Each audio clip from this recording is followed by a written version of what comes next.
오늘은 윤석열 정부 출범 1주년입니다. 저는 지난 1년 동안 윤석열 정부 성공을 위해 미력하지만 최선을 다했습니다. 그리고 더욱 적극적인 역할을 하기 위해 2달 전 전당대회 출마해 당원들로부터 선택을 받아 최고위원에 당선되었습니다. 그러나 저희 부족함으로 최근 여러 논란을 만들어 국민과 당원들, 당과 윤석열 정부에 큰 누를 끼쳤습니다.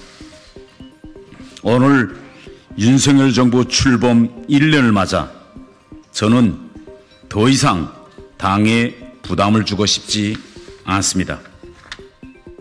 저는 오늘 최고위원직을 사퇴하려고 합니다. 그동안의 모든 논란은 전적으로 저의 책임입니다. 저의 논란으로 당과 대통령실에 그리고 우리 당원들에게 큰 누가 된 점 진심으로 사죄드립니다.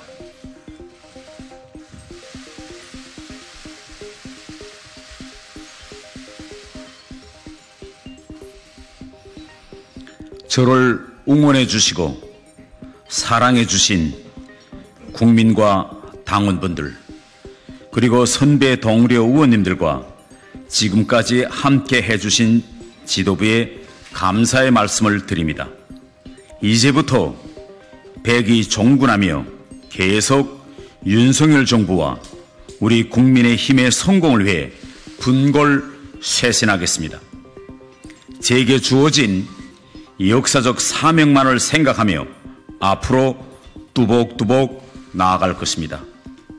다시 한번 당과 대통령실에 그리고 국민들과 우리 당원 동지들께 누가 된 점 진심으로 사죄드립니다.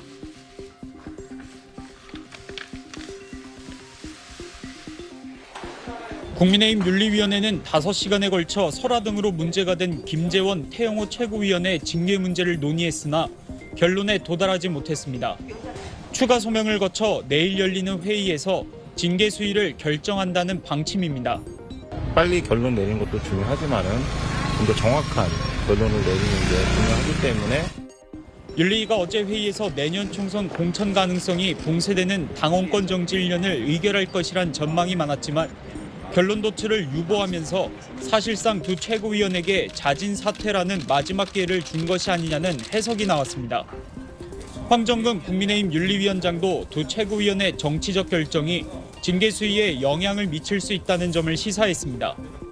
만약 그런 어떤 정치적인 해법이 등장한다면 거기에 따른 징계 수위는 여러분이 예상하는 바와 같을 겁니다.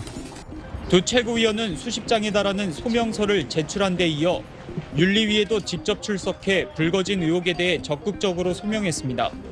자진 사퇴와 관련해서는 가능성을 모두 일축했습니다. 자진 사퇴 여부에 대한 이야기를 어느 누구한테도 들어본 적이 없습니다. 제가 자진 사퇴 입장이었다면 여기에 윤리위에 오기 전에 밝혔을 것이겠죠. 두 최고위원이 여론전을 펼치며 계속 버티기에 나설 경우 중징계는 불가피하다는 해석이 지배적인데 징계 결정에 따라 지도부 공백 사퇴를 비롯한 여지는 불가피해 보입니다. SBS 박찬범입니다. 매주 월요일과 목요일에 열리는 국민의힘 최고위원 회의가 오늘은 취소됐습니다. 지도부의 다른 일정과 겹쳤다는 게 공식 설명. 하지만 김재원, 태영호 두 최고위원의 이딴 구설과 논란 때문이란 해석이 많습니다. 태 최고위원에 대한 당내 기류는 어제 자청한 기자회견 이후 더 나빠졌습니다. 집단 린치라고 표현하신 부분에 대해서는 언론 보도를 보고 많은 분들이 공감할 수 있겠는가 하는 생각이 들었습니다. 다른 지도부 관계자도 본인이 과장하고 거짓말을 했는데 적반하장식 기자회견을 했다며 매우 부적절했다는 반응을 보였습니다. 자숙하지 않고 논란을 더 키웠다는 당내 평가가 많은 만큼 태 최고위원이 중징계를 피하기 어려울 거란 관측이 나옵니다. 본인 생각보다 징계가 무거울 것이라며 지도부로서는 가볍게 끝날 사안이 아니라고 본다는 입장도 나왔습니다. 민주당은 공천 녹취 논란에 대한 수사를 촉구한 데 이어 국회 운영위원회 소집을 요구했습니다. 이게 대통령실에 지금 개입 의혹이 제기되고 있기 때문에 이 부분에 대해서는 조속히 국회 운영위를 열어서 사실 진상을 파악해 볼 필요가 있는 상황입니다. 국민의힘 윤리위는 오는 8일 태 최고위원의 소명을 듣고 징계 수위를 정할 계획인데 당원권 정지 1년 이상의 중징계가 내려지면 내년 4월 총선 공천을 받을 수 없게 됩니다. SBS 이성훈입니다. 김기현 국민의힘 대표가 태영호 최고위원의 공천 녹취 논란에 칼을 빼들었습니다. 해당 논란을 당 윤리위로 넘겨 기존 징계 사항과 함께 심사해달라고 요청한 겁니다. 정무수석이 하지 않은 말을 한 것처럼 본인이 과장해서 표현한 것이 불필요한 오해를 일으켜서 그 때문에 상당한 부담을 당해주게 되었다. 오후 긴급회의 결과 국민의힘 윤리위는 기존 징계 사유인 제주 4.3 김일성 지시 발언 등의 공천 녹취 논란을 안건으로 추가했습니다. 징계 개시 결정을 했고 다음 주 월요일 오후 4시 회의에서 기존 징계 안건과 병합해서 심리하기로. 윤리위는 오는 8일 태 최고위원으로부터 이들 사안에 대한 소명을 들은 뒤 징계 수위를 정할 예정입니다. 당의 쇄신 분위기에 찬물을 끼얹었다는 비판의 중징계 가능성이 거론되지만 이진복 정무수석이 했다는 공천 관련 발언 자체의 진위는 거짓으로 보는 분위기입니다. 태 최고위원은 기자회견을 자청해 녹취 내용을 거듭 부인하면서 유출자를 색출하겠다고 했습니다. 보좌진 내부 회의 내용을 불법 녹음하고 유출한 자는 수사를 통해 끝까지 색출하도록 하겠습니다. 민주당은 수사를 촉구했습니다. 대통령실의 정치 중립 위반이다. 이 사실이라면 명백한 중대 범죄다라는 데 의견이 일치했고요. 수사 개시가 필요하다. 태 최고위원은 시 구의원들로부터 쪼개기 후원금을 받았다는 의혹과 관련해서도 후원금 모집 관련 하나의 오점도 없이 당당하다고 주장했습니다. SBS 박찬범입니다. 지난 3월 9일 지도부에 입성한 국민의힘 태영호 최고위원이 대통령실 이진복 정무수석을 만나 나눈 대화를 보좌진에게 전한 내용이 녹음돼 공개됐습니다. 정무수석이 나한테 민주당이 한일 관계로 대통령 공격하는 거 최고위원회 쪽에서 한마디 말하는 사람이 없냐? 마이크를 잘 활용하면 공천 문제에 신경 쓸 필요도 없다고 했다고 태 의원은 말했습니다. 이에 대해 태 최고위원은 보좌진을 독려하는 차원에서 나온 과장이 섞인 내용이라고 해명했고 이 수석은 아예 그런 대화 자체를 한 적이 없다고 했습니다. 일본 문제라든지 공천 문제라든지 내가 할 수 있는 일이 아니에요. 공천 이야기는 아예도 이야기도 안 했고 일본도 마찬가지죠. 민주당은 사실이라면 민주주의에 대한 심각한 도전이라고 비판했고 대통령실이 공천을 미끼로 당무에 개입했다면 민주주의의 근간인 삼권 분립을 훼손하는 폭거이자 불법 행위입니다. 국민의힘 내에서도 사실이라면 대통령실 정무수석이 현역 국회의원에게 공천으로 협박한 것 아니냐는 비판이 나왔습니다.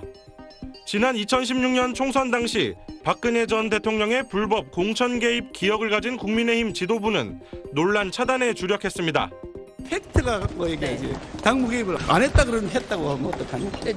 제주 4.3 관련 설화로 징계 절차가 진행 중인 가운데 이번 당무 개입 녹취 논란까지 불거지면서 태 최고위원도 중징계를 피할 수 없을 거란 전망이 당 내에서 제기되고 있습니다. SBS 김학규입니다. 전당대회 과정에서 제주 4.3이 김일성 지시로 촉발됐다고 주장해 당 지도부로부터 공개 경고를 받은 태영호 국민의힘 최고위원. 최근엔 김구 선생이 김일성의 통일 전선 전략에 당했다고 언론 인터뷰를 했다가 여론의 문매를 맞고 지난 최고위원 회의에 불참했습니다. 김기현 당대표가 태 최고위원을 따로 만나 자중하라고 경고했기 때문이란 해석이 나왔는데 일주일 만에 최고위에 출석한 태 최고위원이 이를 정면 반박했습니다. 현 상황에서 제가 최고위원회 회의에 나오지 못할 이유는 없습니다. 역사 문제에 대해서는 소신대로 말씀드린 것입니다.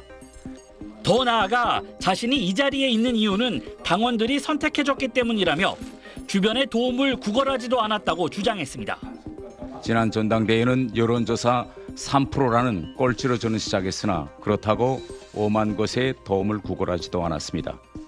태 최고위원 측은 부인했지만 지난 3월 전당대회 당시 전광훈 목사에게 도움을 요청한 사실이 뒤늦게 알려진 김 대표를 에둘러 겨냥한 걸로 보입니다. 김 대표는 말을 아꼈습니다. 본인의 뜻이 뭔지는 잘 모르겠고요. 지도부의 설화가 이어지는 가운데 국민의힘은 당 윤리위원회 구성을 마치고 다음 주 초 첫 회의를 열 예정입니다. SBS 이성훈입니다. 최고위원으로 당선된 뒤 이딴 설화를 일으키고 있는 태영호 국민의힘 최고위원이 이번엔 JMS 민주당이란 SNS 글을 올려 논란이 빚어졌습니다. 오늘 오전 태 최고위원의 페이스북에는 쓰레기와 돈, 성을 뜻하는 영어 단어의 첫 글자를 합쳐서 역시 JMS 민주당이란 글이 올라왔습니다. 재작년 민주당 전당대회 때 돈봉투가 오갔다는 의혹에 대해 비판 메시지를 낸 건데 부적절하다는 지적이 제기됐고 결국 이 글은 몇 분 만에 삭제됐습니다. 그러자 오늘 오후 태 최고위원은 SNS에 다시 정제되지 못한 메시지가 공개됐었다며 자신은 토론회에 참석하고 있었다고 설명했습니다. 보좌진이 자체 회의에서 문제 메시지를 올리기로 결정한 뒤 자신에게 최종 확인을 요청하는 과정이었는데 이때 비공개로 보고돼야 할 메시지가 실수로 전체 보기 상태로 공개된 거란 설명입니다. 또 토론회장에서 이 메시지를 보고 바로 삭제를 지시해 삭제가 이뤄진 거라고 했습니다. 태 최고위원은 당에 누를 끼친 데 대해 죄송스럽고 사과드린다며 자신과 당사자를 당 윤리위원회에서 심사하도록 요청하겠다고 밝혔습니다. 유상범 국민의힘 수석 대변인도 태 최고위원이 스스로 당 지도부의 본인의 발언이 부적절하다며 윤리위에 자신에 대한 판단을 맡기겠다는 입장을 밝혔다고 말했습니다. 태 최고위원은 앞서 제주 4.3이 김일성 지시로 촉발됐다는 주장을 했고 여러 비판에도 이 주장을 굽히지 않아 당 지도부로부터 공개 경고를 받았었습니다. SBS 김유미입니다. 20명부터 40명 안팎의 문제가 된 건 태영호 최고위원의 인터뷰 기사 내용입니다. 한 역사 관련 방송 내용을 거론하면서 김구 선생이 김일성의 통일전선 전략에 당한 거다. 김일성은 남한 단독정부 수립을 막고 공산정권을 세우기 위해 김구 선생을 이용한 거라고 주장한 겁니다. 북한의 대남 전략 전술을 아는 사람 입장에서 봤을 때란 단서를 달긴 했지만 국민 상식과 괴리됐다. 무엇을 위해 이런 망언을 하느냐 같은 당내 비판이 쏟아졌습니다. 본인이 알고 있는 지식이라든가 상식이 있을 거 아닙니까? 예. 아마 태영호 최고가 북한에서 교육을 받고 하다 보니까 좀 자중했으면 좋겠다. 발언 직후 태 최고위원에게 역사 논란에 휩싸이지 않게 주의하라고 한 김기현 대표까지 진화에 나섰습니다. 김구 선생님이 정말 우리 대한민국에서 가장 존경받는 지도자로서 우리는 인정하고 있고 그 뜻을 잘 승계하기 위해서 우리 국민의힘은 노력하고 있습니다. 백범 김구 선생 기념사업협회는 아직도 북한에서 교육받은 역사를 근거로 대한민국 역사를 논하는 것 아닌가 개탄하지 않을 수 없다며 당 차원의 엄중한 문책과 사과, 재발 방지 약속을 요구했습니다. 이르면 다음 주 공식 출범하는 윤리위원회 징계 논의도 속도가 붙을 전망입니다. 당내에서 최고위원직 자진 사퇴 요구까지 나온 김재원 최고위원에 대한 중징계가 유력한 가운데 태 최고위원 또한 징계 대상에 오를 가능성이 거론됩니다. SBS 안희재입니다.